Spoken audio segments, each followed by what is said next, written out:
Okay guys, today we are going to send the thread information and the logs from the SQL database here to the Cortex XDR. This is new to me too. I've never done this before. It's just to demonstrate that when we receive a new assignment and we are not familiar with, how can we move forward with it? So the outcome is we have to see the logs from the SQL on the Cortex XDR here, and that's all for today. So let's get started. Okay, let me tell you this before we begin. I already have enabled the Cortex XDR.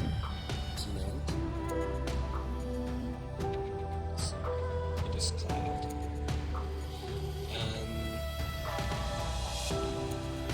I already have deployed the VM Blogger in my lab environment. It is 192.168.199.21, and I will use the database from my previous lab. So it is EPO database. It is Microsoft SQL, I guess 2016 SP3. So this is 192.168.199.101. So we will be sending the log from here to the VM Blogger, and then we will be integrating the VM Blogger with the Cortex XDR, and then we will send the thread information here to the Cortex XDR. Let's see what happens. There are some security reasons that I cannot publish how to enable Cortex XDR tenant, and also how to deploy the VM Blogger. But if you are interested in learning how to deploy the VM Blogger, you can check this out. That contains a lot of information and it is really informative. You can start from here step by step how to deploy the VM Blogger. I will publish this URL in my video's description.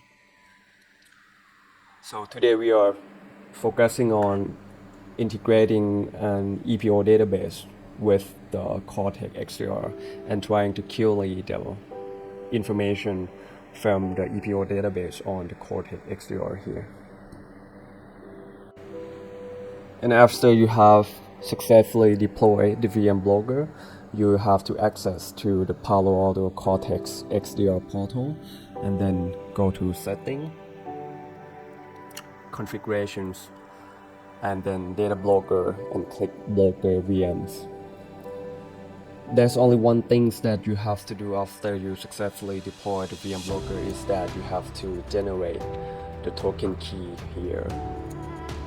And then you just copy the token key here, and then you just have to put the token key in the VM Blogger machine, and that's all. And let's move to how to add the database connection. We will have to go to Apps, and then click Add. Select Database Collector. And you can see that required a lot of information in this screen. So let's focus on the first one, database connection. So you can see that required a lot of information in this screen. So let's focus on the top, database connection, where we'll have to select Microsoft SQL. The host name is 192.168.199.101. And the port for Microsoft Database SQL is 1433. And then the username and password to access to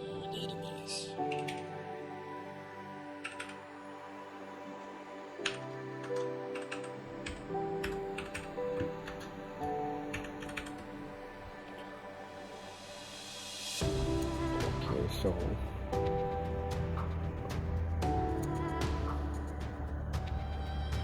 I think this one is asking for a database name. You will have to go back to your database and then you will have to find database name. For me, yes, EPO_Telix-EPO.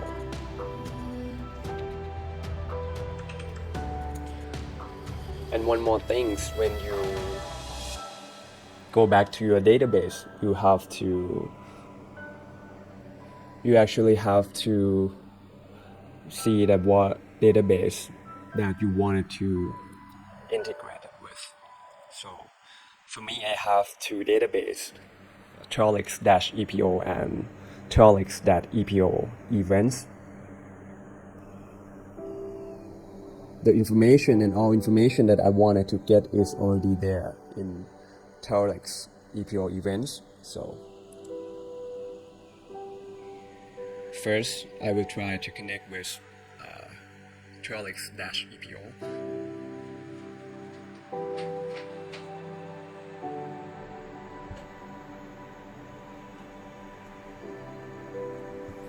Okay, successful. And then I'll try to connect to Telix.EPO_events.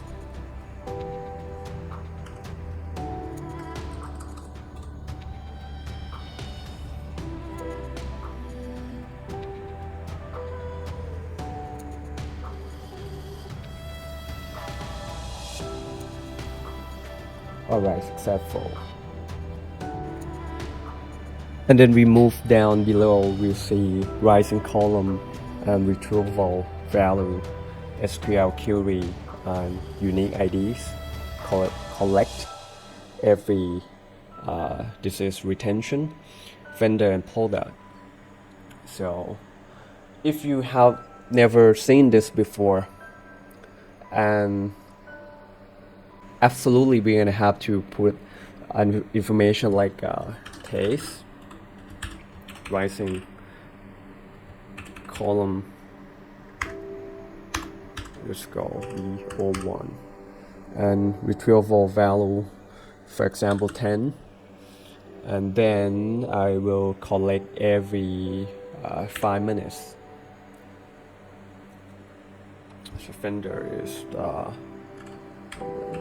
Microsoft and product is SQL 2016-SP3, for example.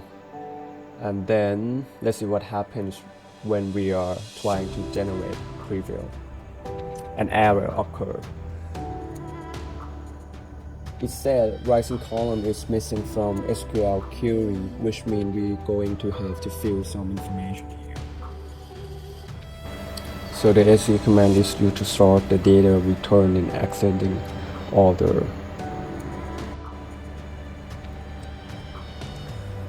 So we are trying to generate preview again. Let's see what happened.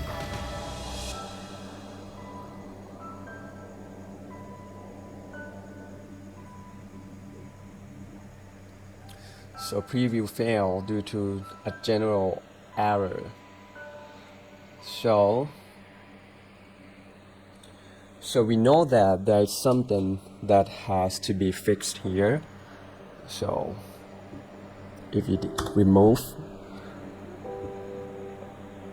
it said the rising column name. So if we go back to our database, the rising column name should be, let's try an auto ID.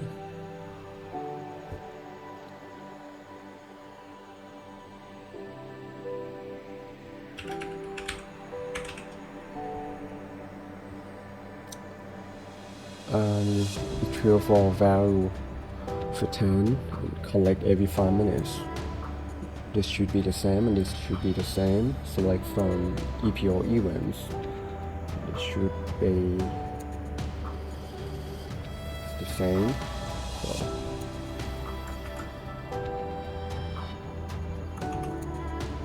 and I will try to change this query to an auto ID, and then we are going to generate preview again.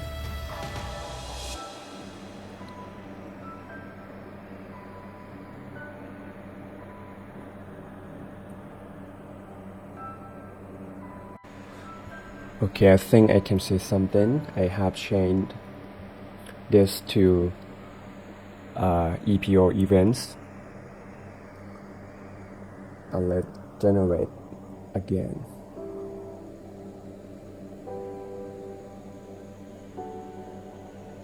Okay, I have to put a rising column. Alright, I have spent like 10 minutes for figuring this out, and I can see that this should be a table's name, so it should be the one here, EPO events.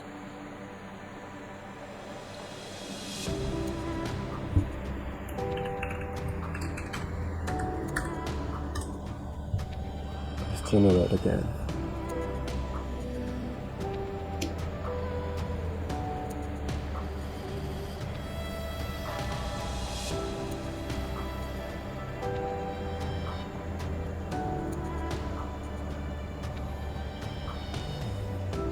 Okay, so it is successful. We have an auto ID, we have analyzer name, analyzer version. We also have the timestamp and the information that we wanted to see here. So when it is work, we click save, and then we have to see this data here. It's connected, and then we have to go to the dataset management. So I have filter dataset name that include only Microsoft, so I can see that my dataset is here. We right click and view schema, and then we click, and after we check our schema, then we can click run.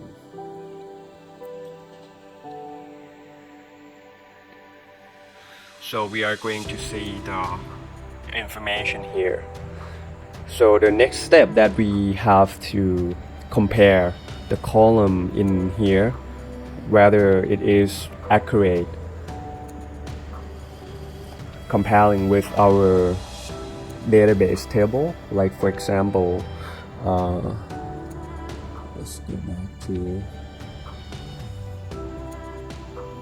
Cortex XDR, and I can see auto ID 11. Target IPv4 is 8409, and then 8409. Okay, and then the thread action taken is block, and thread event ID is 1092.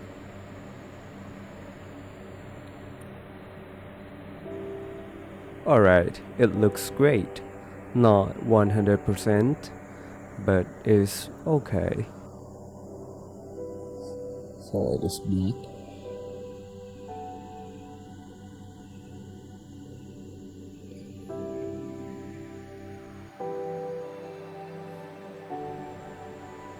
So I think the only thing that is not the same is the date and time, because I can see that it's January 5th, 2023, 15:23, and auto ID 11.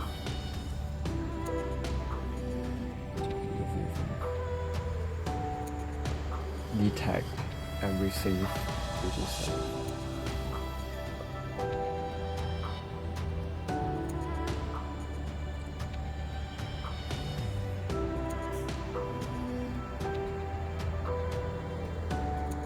okay, it's not the same. So we'll figure this out later. But our main event is already done. We already integrate the database SQL with the Cortex XDR. and this is only for beginner who wanted to try to query the log from Cortex XDR integrating with database. And I have noticed that an auto ID is started from 11. If we go back to our VM Blogger and go back to database collector and then a configuration, we can see that the retrieval value is 10. So I am not sure that if we input the value 10, it will be sending an information started from an auto ID number 11. We'll check this out later too. Alright, that wraps up on our exploration for this new challenge. And remember, the key is to keep going, keep trying. When an error occurred, we have to make sure that everything is already set, or we need to change something, because we won't see a different result with the same solution, right? So embrace the learning process. I'll catch you in the next video, guys. Peace out.